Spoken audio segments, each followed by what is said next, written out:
You're listening to Haze Radio Network, Cannabis Lifestyle Radio. Today, I have an epic guest on my show. His name is Marlon Floor from the Bassjackers.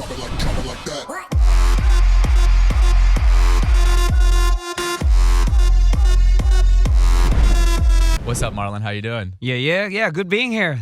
Thanks for having us. So, Marlon is an epic DJ. He is part of the DJ duo Bassjackers. They are amazing production, amazing DJing, amazing stage presence. I have Marlon on the show today because I want to kind of pull the curtain away from some of the things in this world, in the EDM scene, the DJ and producing scene, to just share some very valuable information with y'all. So, Marlon, I just want to start out by, having you introduce yourself and telling our awesome guests like who you are, bro. So Marlon Floor from Bassjackers. Bassjackers is a duo, a DJ-producer duo. I'm the traveling DJ. My partner is the producer. He stays at home and makes all the cool music that I play out at all the shows. And we've been doing this for quite a while now, and we're still going hard. And it's been an amazing journey. And we just keep it going. Like we always think, is it gonna ever slow down? So far, nothing yet. So I'm just gonna keep it going, and we still love what we do. And Ralph is still producing the bangers. I'm traveling. I'm playing shows, and it's been a wild ride. So do you have any new songs, albums, or anything that you're recently?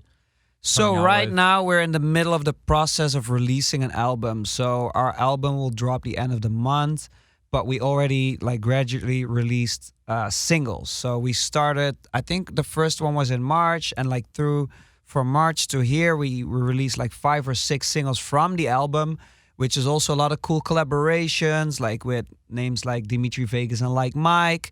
Steve Aoki's on the album. It's been great, and we did a remake of one of our first tracks for the album, and the full album will drop the end of the month. So everybody's pretty excited for that. It's our first album, and it's all bangers. So most people, when they do an album, they're like, we're going to do some more radio songs and vocals and this and this and that, and show a different side of ourselves. And we're not going to show a different side. We're going to show more of what we're good at, which is creating bangers.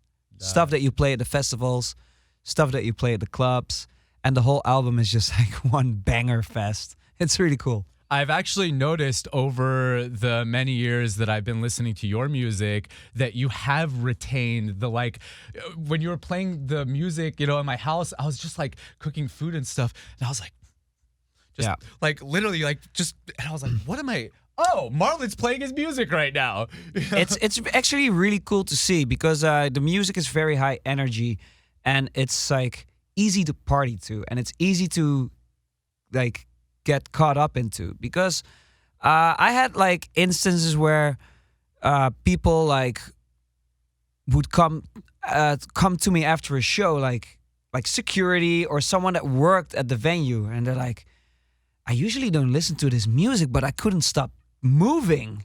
I'm like, it's just it gets you. And I think that's also the reason why a lot of our tracks are used in workout playlists, stuff like that. We all of our tracks pop up in all these different workout playlists. Calisthenics playlists. Calisthenics, beast mode, all these big playlists on Spotify that are made for workouts. It's just high energy. You just get pumped, Yeah. And same for me. I go on stage. I can be super tired. Just had a 30-hour travel straight to the club. If you would see me, you would be like, "Are you okay? Do you need coffee or sleep?" And then as soon as I step on stage and the music hits me, it all instantly disappears. Energy, jumping, and. Yeah, it's so crazy. I think that's part the music in this case, and the energy from the crowd you feed off, because when the crowd goes crazy, you literally feel that energy in your body, which is like one of the best feelings ever. Yeah, and you're the master of the energy flows essentially on that stage, right? You know, that you get to take in all that energy. It's so cool. Because you direct the energy in the room. You can like take it back a little, play something like a little less energy, and then work up again and just bang it out, and you feel the energy levels changing. And yeah, that's like that's the coolest thing ever. That will never get old. Nice. Yeah, and you just mentioned, you travel 30 hours. I mean, I've seen it, like even today, you were good to go, you got a level of energy that competes with my level of energy. Like I was literally just telling Ben earlier, I was like, man, I love Marlon so much, bro. I don't know anybody who could like keep up with my energy style like this. And this guy right here keeps up with it. But more importantly, like you're traveling around the world, you're doing business, so what does the entrepreneurial side look like behind the scenes? Because a lot of people are just like, oh, this guy is, just having fun, traveling from place to place. Like, it's great. And it is great. It's your dream. But there's a business side and an entrepreneurial side to what you're doing that I feel like doesn't have too much of a spotlight on it. Could you touch on that a little? I mean, yeah, it is end of the day, it is a business. Like we got into this because we loved music. Ralph loved producing. I love DJing. And then when it gets serious, when there's like money involved, it becomes a business. And every aspect of the business is there, There's finance, there's marketing, there's management, there's agencies, there's everything, travel. Like everything has to be handled. And when you just start out, you don't want to, like at least we didn't want to go spend money on getting a team and having stuff done for you because it's basically just not there. You don't make a lot of money. So you end up doing everything yourself. You're going to create your own little artworks for your music. You're going to, like you do your own marketing. Like how are we going to get our music out there? That's a business side of things. There's taxes, there's finance, there's costs, there's like flights that need to be booked, like all that stuff. And in the beginning you all do it yourself. And we kind of like kept doing everything ourselves for as long as possible. And this is the thing, like Ralph, he studied financial management. I was doing marketing when we started this whole thing. So we always thought of ourselves like, we're pretty smart.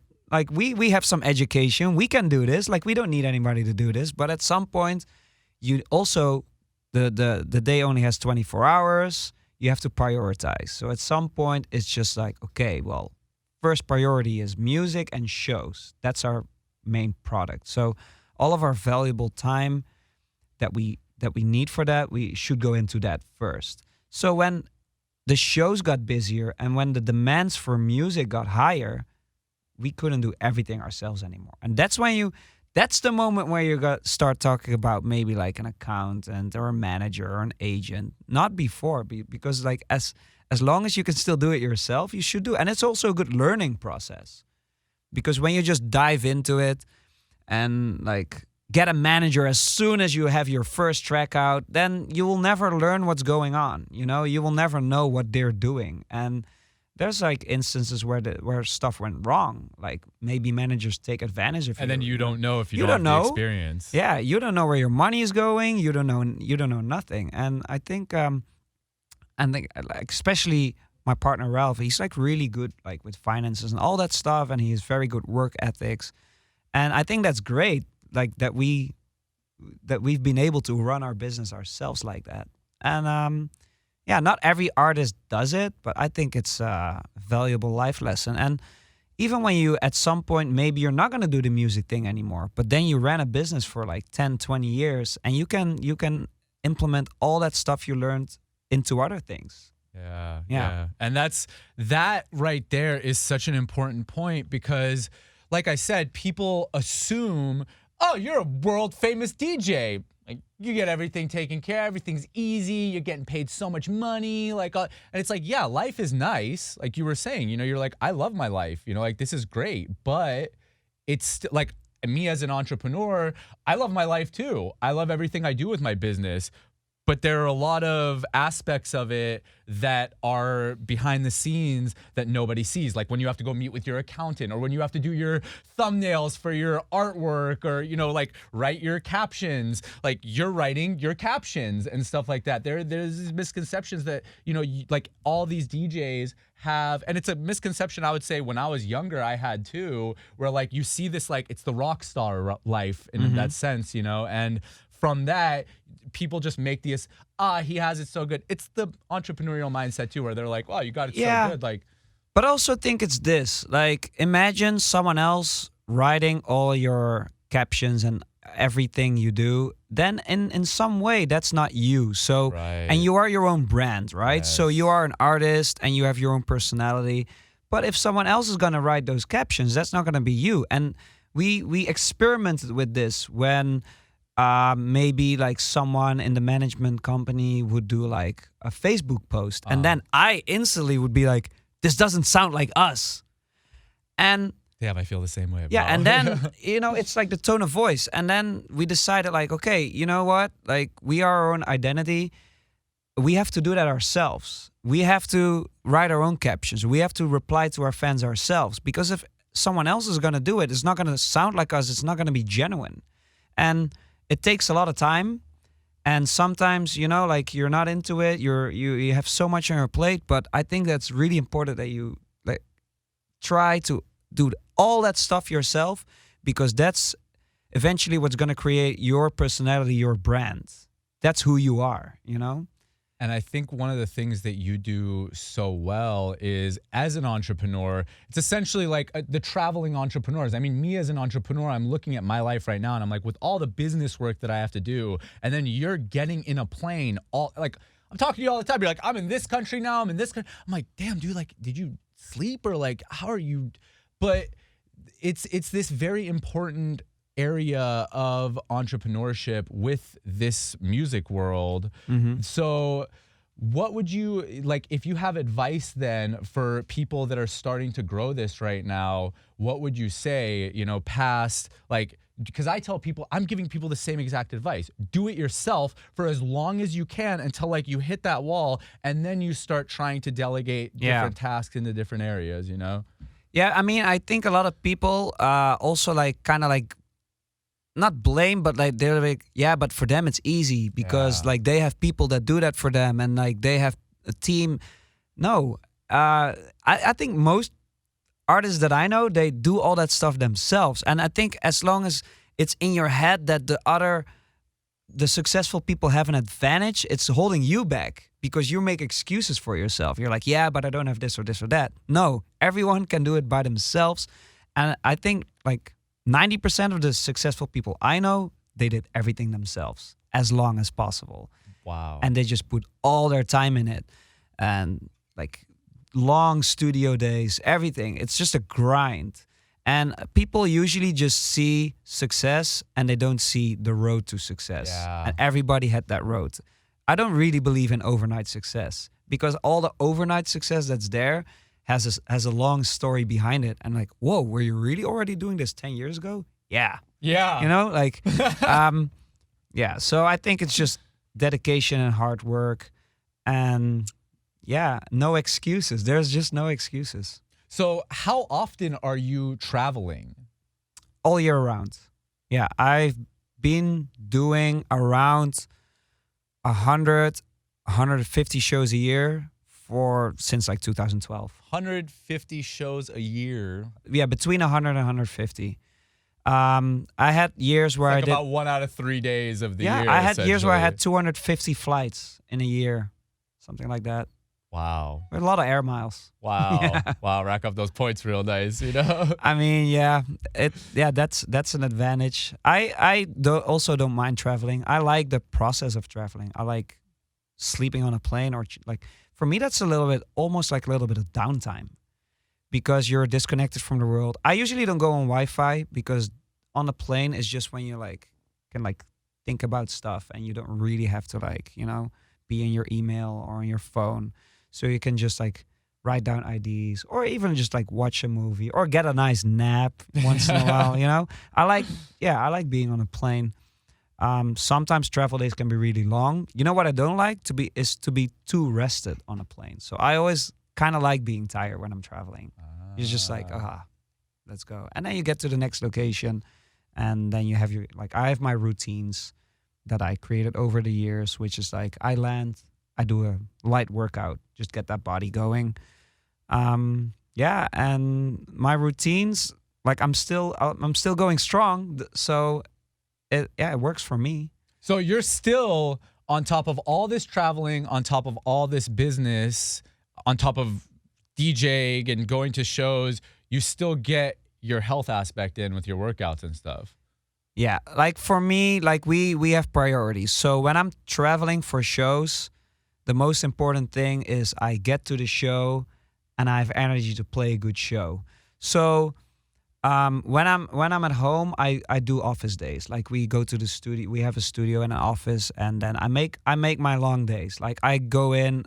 Well, Ralph always gets in a little earlier because he has really good work ethics. But I would get in around 9, 10 and leave around 6.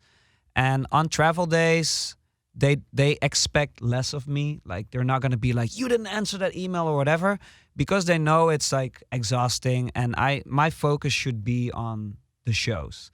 So yeah, I do have my routines. A few years ago, I started doing like a lot of body weight training because I figured that's the way to stay healthy and fit on tour. You don't need a gym; you can just work out wherever you want. And I watch my diet, which I didn't do at first, and I listen to my body. You know, like after 2 years of touring hard and partying hard and drinking a lot of alcohol and eating a lot of burgers and pizza and room service, I'm like, okay, well, this is not working because my energy levels are suffering. And then you just listen. You're just like, okay, what can I do? It shouldn't be like too much of an extreme measure because that's not sustainable. Yeah. So I started drinking less, eating a little bit more healthy, working out. And over the years, that became like more and more and more and more. And now I'm like, some people call me like slightly obsessed with my diet and my workout, but I just think it's a healthy obsession. It's just a normal, Yeah. I think that everybody should be that obsessed with their diet. And I mean, if you're gonna be obsessed with anything, it should probably be your health. Yeah. Yeah. So yeah. Your mind and body is the only thing that you truly own on this planet, you know? So that's like, you That is should true. be cultivating that more than anything. Yeah. And that's usually like the last thing a lot of people are cultivating, their mental and physical health, you know? Yeah.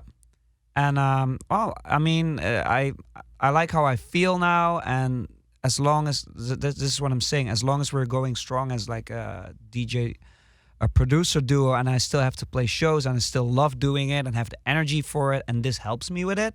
Perfect. Let's go. And wow, you know, it seems like from a partnership standpoint, as a business owner in your right, that you've found a partner that just like flows off of you so well, that can feel like, this is what, you know, a guy like me is always looking for, that person who could just like flow and fill the gaps that you don't have, and you fill the gaps that they don't have. Yeah. You know, and then you just like flow year after year together. It's a perfect partnership because we are so different, and we have different qualities and we have different visions, and even when it comes to music, different, and it leads to a lot of discussion and sometimes frustration. But end of the day, the compromise you make as this two different people, that's what is bassjackers. So at the end, that's like when we have a discussion over a song or whatever, or branding, what comes out, we're both happy with. It's not going to leave the studio if I hate it, or I'm not going to play a certain DJ set if Ralph doesn't like that approach.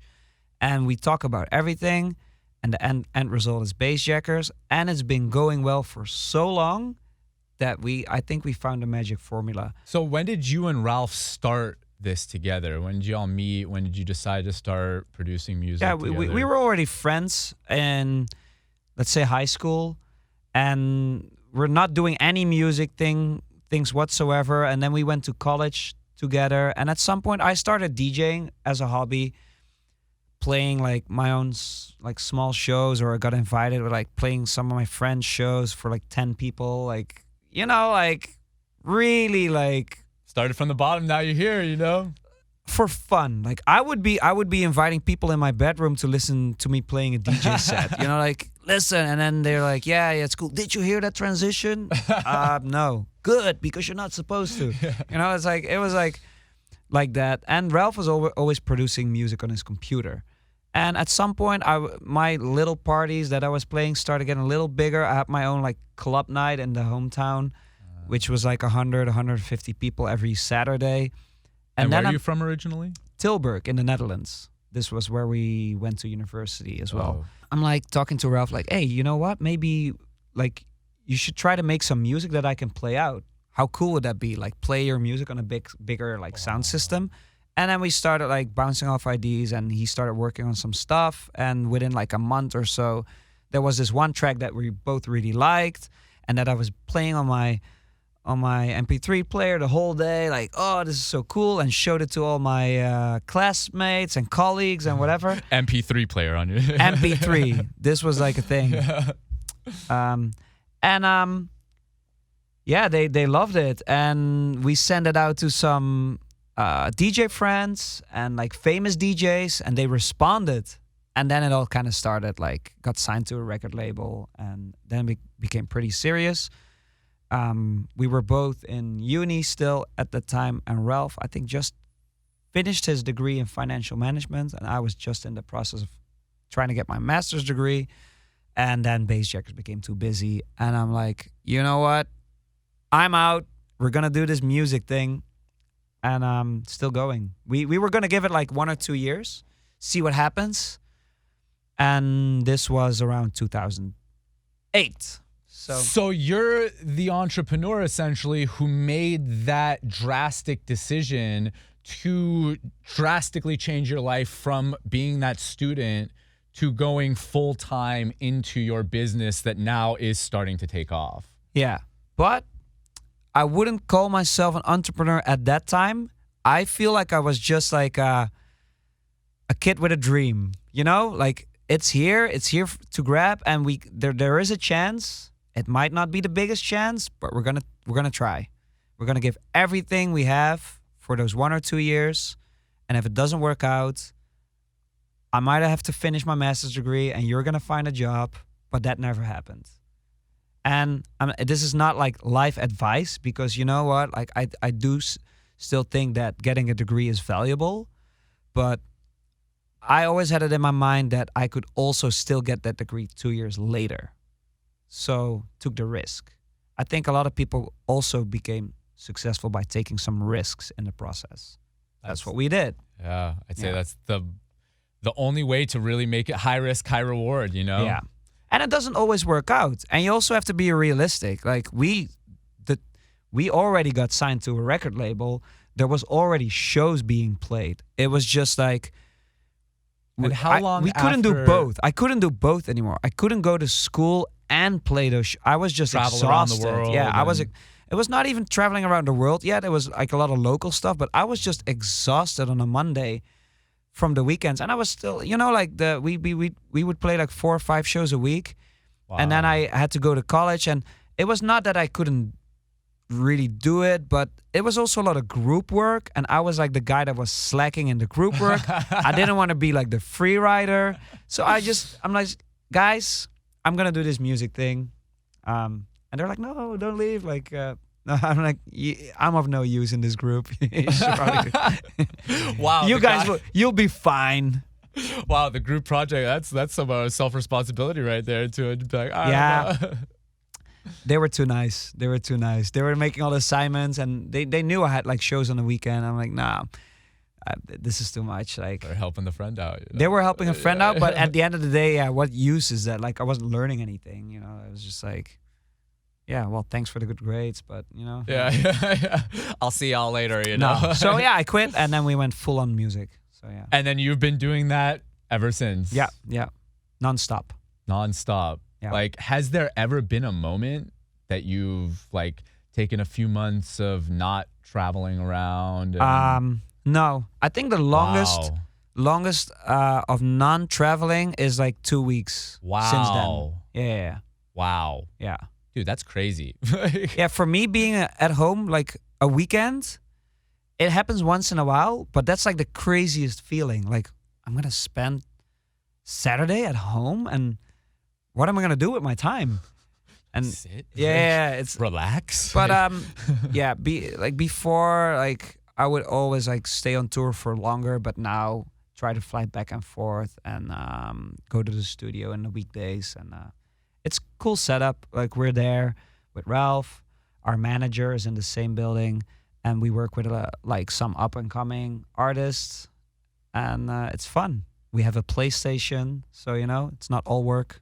I see you playing those games with the homies. Yeah, I suck because they're always there, and I travel. And when I play, I'm kind of bad at it, and I'm a really sore loser. So I'm a sore loser too. Yeah, bro. I think that's a good thing. I think that's a good thing too. Like, it's like, why would I want to lose? Like, I want to win. I'm a winner. So when you have a winner's mindset, it's winning is what you do, kind of thing. When I really like get competitive, so when I would play a lot at the studio, believe me, the same night I would go through tutorials and practice all night, and then come back the next day and like kick their ass, and then they're like, you loser, you were practicing, right? Yep. Yeah, just like you're practicing, so I'm just but your... it's that's obsessive too. You're like, you want to win so bad, I'm gonna watch like 5 hours of YouTube tutorials about FIFA.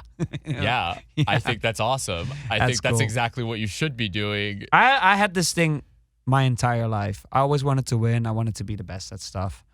I was a really sore loser as a kid at Monopoly, for example. Oh my God, me too, bro. You ever taken the...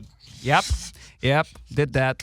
Because you don't control it, and then something happens and you think, like, it's not fair! So, the family Monopoly nights got canceled at some point. Wow, that was, my family was Monopoly and N64, and you put the video games in Monopoly, you see? Yeah. So I have a question for you. Where did the name Bassjackers come from? How did you decide on that name? So I told you about that first track we had. Yeah. And we were going to send it out to some DJs. You cannot send out music without an artist name. Right. So we kind of made it up on the spot. Idea. Yeah, we made it up on the spot. We were in the library at uni, and we're like on some messenger app and like bouncing around names. And at some point we were thinking in like jacking or bass, because that was like kind of the style we made, like jacking house with a lot of bass. Yeah. I'm like, what about Bassjackers? That's cool. And it looked cool when you wrote it down, because we were on a messenger app. So when you write it down, you see it, because it also has to be visually appealing a little bit. Yeah. And I'm like, it looks cool. It looks solid. And then I think I made our first logo, like in like Photoshop or even like Microsoft Paint or something stupid. And that was our logo. And then we were an artist. Boom. We had one of our homies do like press pictures, and it was so funny, like everything like amateur level, like you do everything yourself. But that's like, it's cool when you look back at that. It's just part of the process. It's the process. Yeah, that's what you were saying. Like, they add 10 years to it, and people are just like, oh, you just blew up out of nowhere. Yeah, like, that doesn't happen. No, that doesn't happen at all. Like, the biggest artists I know have a story. They have a real story, and it's always hard work and dedication and passion and not taking no for an answer. You have to love what you do. Like, if you're gonna make music just to become famous, that's already like the wrong mindset. You have to That's love, important. Yeah, you have to, let's call it business. You have to really love it, because it's not gonna pay off. There's a big chance that it won't pay off. So we started because we loved it. We did it for fun, and then it became something. Yeah, like you weren't spinning for 10 people to... No, I thought it was fun. Yeah. It was not because I wanted to be famous. I just loved DJing. I loved just doing it. I would do it 8 hours a day for fun. And then, because of that, because you love it so much, because you put all your time into that stuff, it becomes something. It becomes bigger. You get good at it. And then that's I think that's my advice. Like, if you love it and you want to do it, then go for it. Like, try to become the best. try to recreate tracks of your favorite artists. Nowadays, That's good advice. There's all these tutorials on YouTube, on whatever. There's sample packs that have like really quality samples. We didn't have that. That didn't exist. Yeah, We didn't have any of that. I had to learn everything myself. Ralph had to learn everything himself. So the learning curve is also shorter. This also means there's more competition because it's easier to learn. But yeah, if it's your dream, just don't take no for an answer. Keep perfecting your art. Become good. Become better. Be proactive. Send it out. Don't it's always the kids that just do and just step up to their artist and email them and stalk them. And I mean, it can be like you can be annoying, but you will maybe get noticed, And quality. When you're producing good stuff, I believe that if you're really talented and it's good, then it will hit the surface. Wow. I really believe that. But yeah, there's also not everybody is gonna be like super good at it. And yeah, then you also have to draw your conclusions sometimes. But if you love it, just keep doing it. And maybe you will get better at some point. I know artists that were doing it and everybody was kind of like even like making fun behind their back because it was like it was not quality. It wasn't there, but those guys kept going, and like years later they're successful. That I even didn't expect. Right? I'm like, whoa, you did it! Like that's great. So yeah, if you love it, never give up. Keep doing it, but be realistic. If you also have to have like a backup plan. Just work on. And you had your stuff. backup plan. We had our backup plan. We did have our backup plan, and for example, like people like, but I don't have all day to produce. Well, I know guys that had a full-time job and produced in the middle of the night every day, and then they had a hit. There's no excuses. What I said before. So I think that's where a lot of people that not have success in business, they usually have excuses. Yeah. And there is none. There's no excuses. No, there's literally none, because I think for every excuse someone has, I have a story to. Yeah. But this person had the same, and he had it worse than you over there, and he's still staying up all night to do that. So what are you sleeping on and watching your Netflix show? But you can see that there's a lot of motivational stories, and there's no excuses, and that's the thing. You have to grind. So. Yeah, that's, taking it into the whole aspect of what you're doing as a business here. It's like, one of the reasons I love you so much is because like your personality is like such that winner's mindset in every sense of the way, to where I don't see your roadblocks. It gives me the motivation I need as the entrepreneur who, like, sometimes I have an excuse in my head. And then, I think about my friend Marlon, who's literally on a plane right now after being in the United States and then being in China and then going back home for a weekend. And then now he has to go to like Mexico. And now I'm like, what the hell? Like, what kind of excuse do I have when this guy is doing this? Right? Yeah. I mean, yeah. And what we both do, like, this is also a thing. Like Ralph is a producer, right? Yeah. He puts in so many hours still. Like, he works more than anyone. And does he have to do it? Probably not. We're already like pretty successful. We have our thing going, but he still keeps grinding. Like, he keeps going, and he doesn't slow down. He just had a baby girl. He's in the studio every day. Like, he works his ass off. And I think that's like, even for me, that's like an example, Because I sometimes slow down a little bit. I'm traveling and I'm doing stuff. Yeah. But sometimes I'm also lazy. Like, I know I could have done something, better. But then I look at him and then like, fuck yeah, this guy keeps going. And we both promised like to go 100%. So then motivation, But yeah, we already paid our dues, but we're still grinding every day. And I think that's That's really important.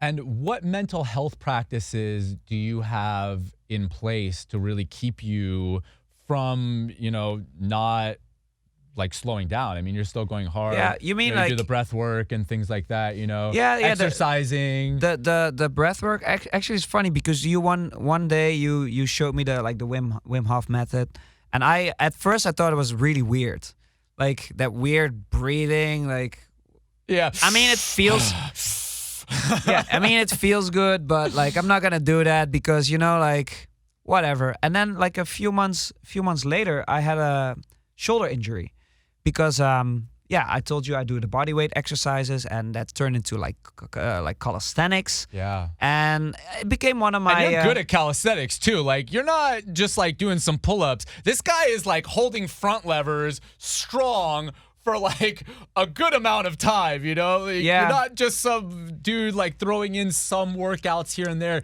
You're training at a highly advanced level right now. Yeah, it's because like I started doing calisthenics just because it was like the most convenient thing to do for me, and then it turned out I have like some strength going on. I didn't know about it. Like I just have it. I just had it. Like I was always being able to do pull-ups and push-ups and that kind of stuff, but I never really like knew what it was. Like, oh yeah, I can just do a lot of pull-ups. I don't know why, I just can. And then with the calisthenics thing, there was all these cool moves like front lever, back lever, like like muscle up. I wanted to learn muscle up, and then I learned that so fast because I already had that raw strength. Right. And people are like, it's not normal that you can hold a front lever after like 3 months or whatever. But that's what I'm saying. Yeah. This guy, one of the first story posts I saw, that's why I was like, you can hold a front lever for that long and like nobody even knows you do calisthenics like that? Like what? Yeah, because I didn't That's know a big I didn't even deal. know what a front lever was until I joined this like calisthenics club in my hometown, Bodyweight Sports. Nice. And they had all these moves on like Shout out to Bodyweight Sports. Yeah, Bodyweight Sports. No, but they had like a Hall of Fame with all the moves. So I'm like, that's cool. I want to be in the Hall of Fame with every move. And then you just start like you trying them, and I'm like, oh, I think I. And they're like, you already have like basically have a front lever. I'm like, yeah. Some people are already training for a year and they don't have it. Like me. I'm like, yeah, I don't know, man. But it's maybe also like my body, like the way I'm built. It's also genetics, of course. But yeah, to come back on the whole breathing thing, like at some point I started practicing planche, which is like a really advanced move, and I got a shoulder injury. So I went to the physio. That's I started training planche. I got a shoulder. Yeah. That's what happens when you don't listen to your body cues and pain. You get injured. Listen to your body cues and pains. Listen. Yeah. They have great advice, like that like winner's mentality. I wanted to be able to do that planche as soon as possible. Remember, we were like, all right, bro, in like 60 days, me and you are gonna be like. But I had like the straddle. Yeah. In like 4 months, I had a like good straddle, and then I got injured, and now I'm set back. I don't even straddle anymore because I'm still working on the shoulder. But I went to the physio, and he's like, you should do Wim Hof breathing. Oh, yeah. I didn't know. Oh, because he's like, you're under a lot of stress with your DJ occupation, and when you do the Wim Hof breathing, it will help healing faster, and it will help you with your stress. I'm like, I already know that Wim Hof breathing. Wow. Amir told me about it. He showed me. So I started doing it. I promised him, okay, you know what? I'm going to do it in the morning. I'm going to do a round of Wim Hof or like 2 or 3. And I got to say, for me, it's also a little bit like meditation, like relaxing. And it's like a cool morning routine. And with the Wim Hof method, it's like you do a round of breathing, you do a cold shower, and it just makes me feel energized for the day. And magically, I also, I heard it was a thing. I still don't believe it, but it happened. I got rid of my allergies. You were telling me. It's crazy. Talk about that a little, because when you say I got rid of my allergies, I had so many people are like, you can't do that. Dude, That's I not had hay possible." fever. Hay fever, that's like- animals like cats, dogs, that kind of stuff. I would sneeze. I would feel like stuffy nose, itchy. I was at my parents' place and we have like 4 cats, and I was literally trying to like snort cat hair, see what happened, and nothing happened. I'm like, this is insane. Like, this is really like, is it because of that? Is it just a coincidence? I'm just gonna leave it in the middle. For me, when I started doing breathing and like cold showers and stuff, I got rid of my allergies. Magically at the same time. So, you know what? You can draw your own conclusions. Yeah, you're like, correlation doesn't equal causation, but, you know, yeah. But It could be a placebo effect because placebo effect is a real if it works, thing, it works. You know? Yeah. Placebo results in So that's what I'm saying. Placebo effect is an effect. If it works, it works. I will never stop doing the Wim Hof method because for me, it's really like de-stressing. Yeah. Yeah, I love it. I don't want to spend too much time on it because like I know you breathe, like you do a lot. I was outside for 50 minutes today doing I do just some rounds in the morning, quick cold shower. Which is still like very beneficial. Even one round a day and one cold shower, you're good to go. Yeah, and everybody thinks I'm like my friends think I'm pretty weird. Yeah. You know, like, well, we're the weird what are you guys. doing? Like, yeah, it works for me. So I'm just going to keep doing it. And I don't care what people think anyways. Yeah. It's just, I'm just that guy in our group, like always with the diets and the weird stuff. Talk about that a little. You don't care about what other people think. This is a topic of conversation that I have to impart on a lot of people all the time. They'll come to me and be like, you know, these people think this, or this is holding me back from doing this because, and this mindset of like, I've never cared what people think about me kind of thing. I'm like, that's what, and it like, I mean, how would you say you could flip that switch, you know, to start building that mindset? Because if you don't have it overnight, you have to build these things, you know? So, end of the day, the people that are negative, like against anything that you do, it's usually their own like insecurities or whatever. You know, like they're gonna hate because they don't have anything to be like passionate about or try new stuff or getting out of their comfort zone. So they hate on everything that's not in their realm. And does it really matter what anyone thinks? Like if you have benefits out of anything, like does it really matter what other people think of say of it? Like if you like something, if you want to do something, if you whatever, like what does it matter end of the day? Does it really? And you know, also sometimes you see people hating on certain stuff, and then when it becomes like more acceptable, they're all for it. Yeah. And then you know, but then you have to realize this is a cycle that will keep repeating and repeating forever and ever and ever. And you've seen the proof. Yeah, you know, the proof is there. People were haters before and now they're embracing it. Yeah. So it doesn't matter if people hating on something. They might embrace it in the future, but also that doesn't matter either. Just do your own thing. Just do what you want to do. And I think it's always good to surround yourself with people that are like maybe like-minded or like better at the stuff that you want to do, you know, to learn from it. And the negativity, some people say like you have to block it out and like let it go. I don't get affected by it. Yeah. You know, it can be there. Some people are negative. Sometimes you can even like not convince them, but like when you show them like this is what I want to do, and at some point they will accept that. Because if people know that you don't care about their opinion, then they're also gonna stop giving you shit for it. Yeah. You know? Yeah. And then it doesn't even happen anymore at some point that you feel that, but people think this or that, because they know you're that kind of person that doesn't care. Yeah. They're not even going to bother. Exactly. The more confident you become in yourself, the less people feel, because like you take a shot and then you're just like, it's bouncing off. Yeah. It's bouncing off. It's bouncing off, you know? Yeah, if you don't care, then it's also not fun for people to say something about it. Yeah. You know, like, oh, man. yeah, because they don't get a response. Yeah, they talk shit and you're like, okay. Yeah. Yeah, or cool. not even okay. You don't get a response. Yeah, like you don't get a response. So then they're gonna stop putting that negativity out there, at least for you. So yeah, just don't care. Nice. Just do your thing. Yeah, and to add on to that, it's like the patience level of that. You know, sometimes you'll be young and you're like, yeah, just keep having patience. And you don't realize, you know, now that I'm a little older, I realize like, oh, sometimes you do need to add 20 years, 30 years to what you're doing, and you have to be alone in that sense. But that is, the journey of the real entrepreneurs, essentially, is like you're kind of like climbing up a mountain by yourself or like with a partner. And ultimately, like you just have to keep climbing in hopes that maybe one day this is going to work out. And if it doesn't, then it doesn't matter either. I have one more good example, actually, and this is in the music sphere. Like, we were always known for a certain style, like the high energy style, like the big room and the Dutch house.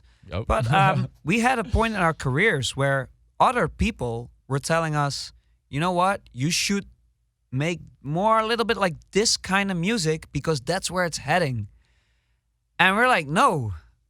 We're gonna do our own thing, and like as soon as they like came with that kind of stuff, we're just like, okay, we're done with you guys because you're trying to like steer us in a different direction, and we have our own vision and we have our own passion, and this is what we like to do, and we're not gonna make music that we don't like to make. So we didn't listen, and then because we didn't listen, that style blew up in the US because before we were only in Europe and Holland. And that style we were making blew up in the US, and we started traveling. And then everybody that switched their style later was like, oh, we should make that style again. Wow. And then they were too late. Wow. Because we just kept doing our thing, and and it worked out. And that's what I'm saying. You know, like you cannot get too affected by what other people say. If you have your vision and you have your passion and you know what you like, you should just stick to that, because otherwise it's not gonna work anyways. Like, you want to do something that makes you miserable? Yeah. No. You just want to do what you love. So you essentially, if you take your mindset into my world, you created an ingredients list and you stuck to that ingredients list. And you haven't changed. People tell me all the time, hey man, change this thing in there, change that thing. No. But you literally are a testament to what it looks like if you actually stick to your guns, Yeah. We, so many times. And like, and at some point after that, like people are like, yeah, but that style like is now out of fashion and it's not cool anymore. Dude, we have more shows than ever. Yeah. I mean, it's going hard, and like, I mean, the glory, like people talk about the glory days, like 2013 EDM. Every weekend is still crushing it. Yeah. It's like, it's party. It's still there. People love to party. People love the energy. And of course, there's going to be a lot of new styles of music, but that's just not for us. Yeah. We do our thing and we keep doing our thing. Wow. Damn. Yeah, that's it's funny too, because people say like around that time were like the glory days. Yeah. But it's like, I'm like, maybe that was just our glory days. And like, if you ask some kid now, like that's not going to be the glory days for that kid. No, you know? they love the glory days right now. No, I mean, our style of music is really big now in Asia. So for them, they just started raging like 2 years ago, maybe. Right. For them, like it's the all Asian new. economies go up, there's a lot more money to come in and have they fun. They love that style. They love the energy, and it's like simple, like melodies that just really hit hard. And that's what I love. Yeah. Gosh. Well, bro. So tell me, before we finish up, we have like a few more minutes. Tell me where the fans can see your next shows. Like, where are you going to be at in the next few weeks, next few months? You're doing I'm not sure when this is broadcasted, but like, this weekend, Mexico and LA. And then I think December is going to be a lot in Asia, actually, Indonesia, Singapore, China. Oh. Just keep an eye on our socials. For Instagram, we have @Bassjackers. YouTube is Bassjackers. Twitter is Bassjackers. We lock down all the handles, like we have the original handles. We have That's such a like come up as an entrepreneur where you're like, got them all, like the first, okay, maybe as soon as you come up with a name, just secure all of the handles, everything, URLs, everything, TikTok, whatever, doesn't matter, everything. Even if you're not gonna use them, just lock them down, because when they're taken, they're taken. Anyway, I hear a song. That's your song. Check our socials and you'll see our tour schedule. You see some cool bits that we post, and you can check out our music on Spotify as well, of course. Hell yeah. Yo, Marlon Floor, this was an amazing episode of In the Clear with Amir Zendenom on Haze Radio. Check it out. Haze Radio is everywhere. iTunes, Spotify, search it everywhere because the smart thing to do is to get all the right handles. Marlon Floor from the Bass Jackers, thank you so much for imparting your knowledge today. Thanks for having me. Love y'all.